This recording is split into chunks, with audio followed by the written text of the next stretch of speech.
Hey, let's talk about that black sheep in the family. Let's talk about Resident Evil 6. It gets a lot of flack it doesn't deserve, and in some of it, it's very well earned. Just to take a big, huge, bird's eye view of where it's fucked up about this game, there's too much going on, and it needed an editor. I would say there's a good 30-something hours of campaign, so it's like double to three times more than what most of these Resident Evil games have. Their campaign is huge, and there's 4 scenarios. The Ada scenario is like a bonus scenario. It's pretty damn terrible, by the way. But there was so much going on. They had 3 separate teams making it. I think that they wanted to Michael Bay and Call of Duty this up to try to get as much people in on it as possible. They kind of probably alienated some of the core fans. One of the problems with a long going franchises like, say, Final Fantasy or Resident Evil, people come in and join at different generations, and so what happens is you got a huge group of fans that are kind of disjointed. And in Resident Evil, you're going to have people that are going to just prefer the single player and the old school, maybe even the tank control type experience, and then you're going to have the action fans who came in later. I definitely go across the both. Had I be forced to choose what Resident Evil's, 8 would be the next one. If I had to choose what it would be, I would still want 8 to be an action game with 2 players. That's my personal opinion. There's plenty of single player Resident Evils, but as of right now, Capcom, after 6, moved away from the co-op Resident Evils. Even though 6 sold gangbusters, I think 5's the number 1 selling Resident Evil game, period. They moved back away. I think they were nervous. I think they looked back and saw what they did, and it was kind of like this, I guess abomination be the word. There's so much shit going on, and a lot of it just fucking is turds on the floor, bro. And so just looking at, say, the Leon campaign is probably closest to the original at the early part, but by the time you get to the freaking, shark that can crawl on land and other stupid shit, and then the later part of Leon's campaign, where you're fighting a giant relic-looking dog and that big Tyrannosaurus Rex and other stuff, it turns into shitballs bonkers. It goes nuts. The plane flying sequence in particular is like a QTE event where you have to fly a plane. It feels like shit. Leon has to fly it, and Helena has to cover. I think that's how that worked. I can't remember exactly. But, I'm usually would be Helena, and I'm trying to cover another person who has to do a quick time event bullshit, and then he dies for no reason. I'm like, what the fuck? I protected you. The quick time events are really excessive in this game. They're real shit.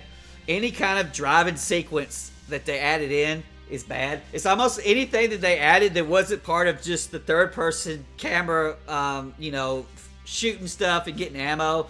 It's all bad. The Sting, what's this, what the hell, the freaking snowboard jet ski thing, that thing's shit. When you're driving the Jeep, Pierce and Chris, towards the end of Chris's campaign, when you're driving the Jeep, it's shit. There's a sequence where Chris and Pierce need to run from the super boss or whatever you fight. It's one of the worst damn moments in like all of Resident Evil Dome, where you have to jump and do these little quick time running sequences. They're bad. They try to do it to add a cinematic flair and stuff, but it just ends up pissing you off as a player having to play through that terrible shit. Ada's campaign, where you're in the helicopter and you're fighting a Tyrannosaurus, and you're like basically holding down left and right trigger while your controller's rumbling like bullshit for like 10 or 15 minutes while the other 2 players have to do the mission. That's terrible. There was this kind of cool dynamic. I don't know how often it's used these days, but Resident Evil 6 was a big game, and it came out for 360 and PS3 first. You would meet up with actual other sets of players, and so you would have 4 players or 3 players, and for little certain boss sequences and events and stuff.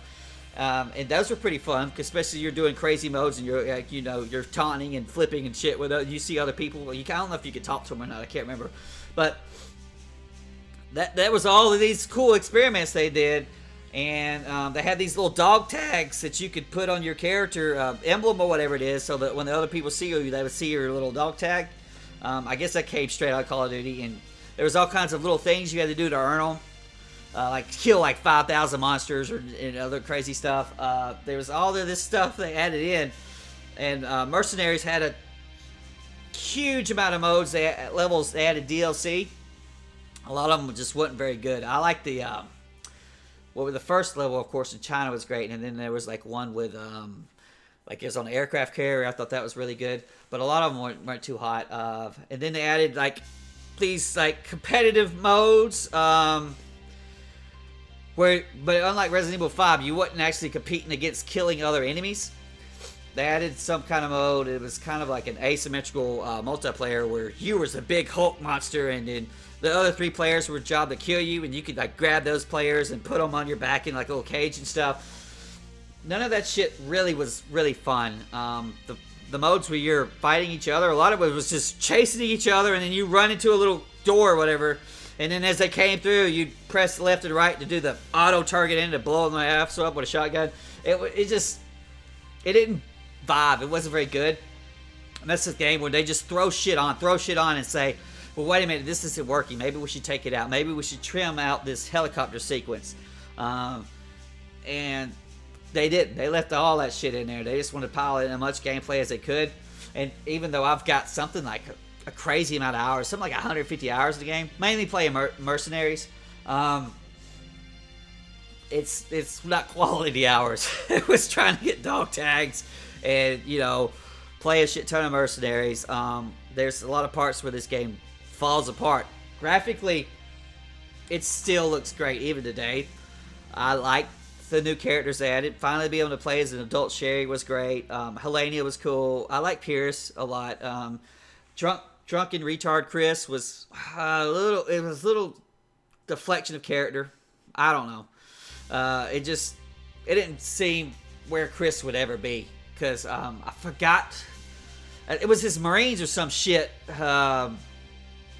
who got killed or something. It was done during the flashback. They show you that, but you know, first thing I think about is I think about to Resident Evil 5 where Jill had been missing for several years, and he rise to the challenge. He didn't go and become a drunk maniac for that. And that's Jill. That Jill's way more important than these dang Marine guys or whatever. But he was a drunk idiot because, you know, to try to, I guess, contrasted to Leon. Leon always has to be the golden boy. How about fuck you, Leon? How about that? But Resident Evil 6 has a lot of flaws, dude, and they add up to drive you nuts over time. And so they might have a cool puzzle sequence or a cool shooting sequence, and it will just be, then the next level will be terrible. And it's all too drawn out. They went back on the partner system where you were constantly working and interacting with the other player. You don't interact as much. You can still do combos where you spin enemies around and the next person can like drop kick them or whatever. But they really dialed back that. They dialed back on the computer. Like if you have it playing with a computer, they can't die. They're almost like they don't matter. They're like invisible or invincible or whatever it is. They're God mode. But Resident Evil 6 should probably be played still with just another person. That's really brings in where that game's just fun. You know, getting their ass up after getting hit, giving them the little tic-tacs and all that other stuff. All that's still there. It's still good.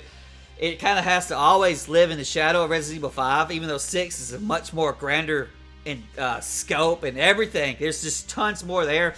It's still not as good as what 5 was. And I think Capcom got a little scared about, you know, they didn't know what they were doing. After you've cleared off all of the Umbrella shit and all the Wesker stuff, it was all settled in 5. Their story is literally some scientist guy with a ring gets a boner for Ada, and then Ada doesn't like him, and so he has to blow up the whole world. And that's the story. That's stupid. It's freaking retarded. But that's what we got here. Ada's a cock tease. The world has to end. Resident Evil 6. Now, Big Kitty is going to give it the paw up. She loves the Mercenaries, man. The Mercenaries is great. There's still a lot of fun to be had with this game. Brian is going to begrudgingly give the paw up as well. We have to look past a lot of flaws, but actually there's more good than bad. It's just when the bad's there, it's really bad. That snowboarding scene is terrible. I mean, snow jet thing, whatever the hell it is, it's terrible. The driving sequence trying to aim the turret, it feels like shit. It feels like terrible shit. And it feels like you're playing a whole different game. I mean, essentially you are, because they take you out of the main core of the game that they've been building on for, since Resident Evil 4, and they put you in a dumbass turret sequence, and it's just not any fun at all. Dying to the cutscene sucks. When the game came out, they had it patched out where only people who, like me, who played a lot of fighting games and can just smash buttons with E Honda like at a retarded level, could do some of these button mashing sequences. A lot of people would get wore out, and they couldn't even do it on the harder difficulties. It's like, oh, you're denied being able to beat it on the harder difficulty, not because you're a terrible shot or not been playing the game right. You just can't mash the button fast enough, or you can't rotate the sticks fast enough. And that's where I think it lost a lot of people. So, everybody wants to remaster of Code Veronica or this or that. A game that probably would need a remaster would actually be Resident Evil 6. And I know that people would never want that to happen, but that's, trimming that shit out would be, help so much. But it is what it is.